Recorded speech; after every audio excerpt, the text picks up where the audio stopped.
Yes, reka nongere nguhe ikaze wowe udukurikira, ukurikira iyi filime ya Kiramani Mr Daddy.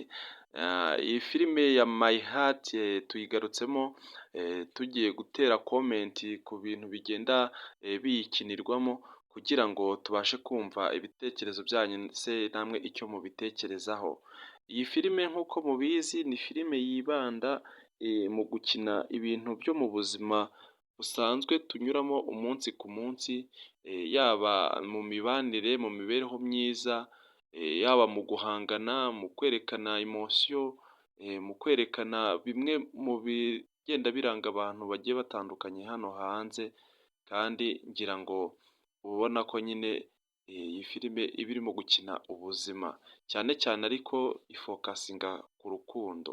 Urukundo nicyo kintu kirimo cya mbere hano muri iyi filime, cyiganjemo cyane. Ese nk'abafana ba Kiramani Mr Daddy, kuri uyu munsi asigaye yitwa Daddy, asigaye yitwa Daddy kubera ko iryo zina nyine yaje kureba neza asanga rimubereye bitewe n'ibintu bigiye bitandukanye agenda akora, bikwiye gutuma koko agaragara muri uwo mwanya nk'umuntu w'umupapa cyangwa se nk'umuntu w'umudadi.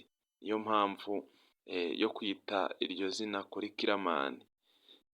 Hanyuma rero mwagiye mubona ibintu bitandukanye, hari imibanire myiza ivugwa muri iyi filime cyangwa se yagiye igaragara. Urabona nk'umuryango wa Dorofe n'umuryango wa Rwema, ubona uburyo ki babanyemo, uburyo ki bashwanamo, ni ibintu mbese bibaho mu buzima busanzwe, n'abandi bantu b'inshuti bashobora kubigira. Ni ibintu nyine bigenda bigaruka umunsi ku munsi. Ubona ruriya rwango rw'umumama witwa Suzy, ruriya rwango hari abantu bagifite urwango rumeze kuriya, batiyumvisha ko bashobora kuba babana n'abantu nyine baciriritse, bakumva ko nyine bo niba bari hejuru nyine bagomba gukomeza kubaho muri ubwo buryo. Ariko nanone waje kubona ko ubuzima ari gatebe gatoki, umuryango wo kwa Betty nawo uza gukena, biwuha ndetse no kwicisha bugufi, kugeza ubwo uriya mubyeyi Betty yaje kumenya ko koko Imana ariyo byose, ari igena byose, agaca bugufi, akaba yamenya no gusenga n'iki. Nanone batubwira uburyo ki nyine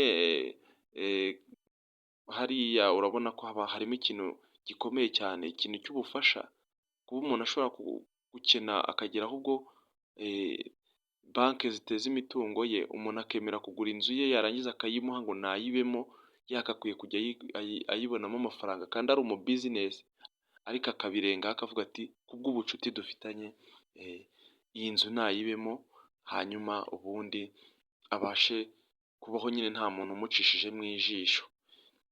Mwabonye uburyo ki rero bariya bakobwa bo kwa hariya Nsabi aba, uburyo ki nyine nabo bagiye bajya mu nkundo, uburyo ki bagendaga bitwara. Samutayime urabonana n'ukuntu mbese nawe yari umuntu w'umunyamahane ukomeye cyane, ariko kuri uyu munsi akaba amajije guhinduka. Ibyo ni ibintu byose byagakwiye kugenda byigisha umuntu uko agomba kugenda abaho.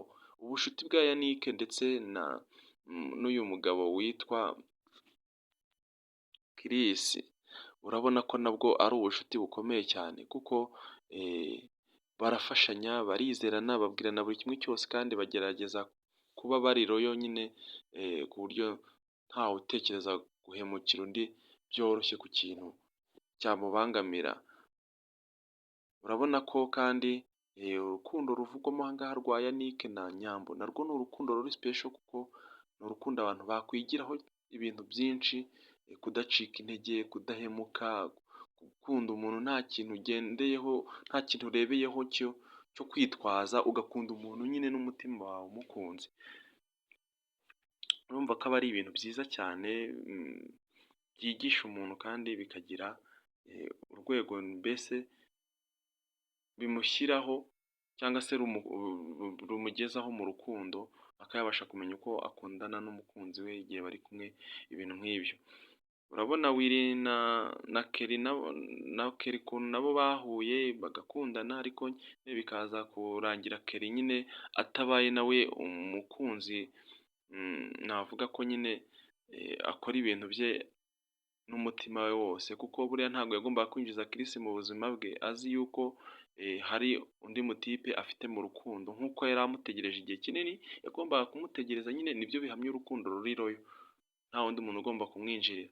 Aho haramwinjirira araza asandaguza ibyo asanze batangira no kuryamana, urumva yararengeye cyane, nibura yagombaga wenda ashoboraga kuba yakwiba agakundana nawe ariko ibyo kuryamana akaba abigenjeje gake. So ubwo rero aha ngaha harimo ibintu byinshi tuzajya tugenda tugarukaho kugira ngo tubashe kubiteraho komenti turebe se ni iki kiriho muri iki gihe, ese abantu twese tubibona gute, urukundo koko ruzima ruracyabaho, ibintu nk'ibyo ngibyo, hanyuma tugende twibaza dutera komenti tuvuga uko bikwiye kugenda.